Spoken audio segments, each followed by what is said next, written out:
شنو اسمك؟ ايش قد مواليدك؟ اسمي جلال حسين جميل، مواليد 97. اسباب جريمتك؟ سيدي قتلت زوجتي. ليش قتلتها؟ سيدي والله قتلتها كل اسبوع اجيب 5 كيلوات خيار وقطية عسل وكل 3 ايام طبق ابيض. يعني قتلتها لان تاكل هواي؟ لا سيدي يا ريت تاكل هواي. سيدي تسوي خلطة لوجهها خمرة وبيض وعسل وتخلي خيار على عيونها، واني والجهال نتغدى ونتعشى خبز وشاي، تقول بالحصار. سيدي يا ريت وجهها حلو. سيدي تقول ختم وزارة الدفاع بيطش لحم، الله وكيلك. اذا مو حلوه ليش تزوجتها؟ او ليش ما اخذتها للصالون؟ سيدي اهلي قنعوني ناخذها، لا مؤخر ولا مقدم، والتوصيل مجاني عليهم.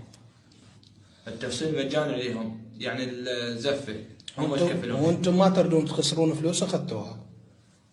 لا سيدي احنا هم ما نريد نخسر فلوس، بس هم سيدي مسوين عرض خاص. عندهم 7 بنات جقمات يريدون يتخلصون منهن، حتى قالوا لنا اذا تاخذون 2 تحصلون على 3 مجانا زائد مصاريف الشحن.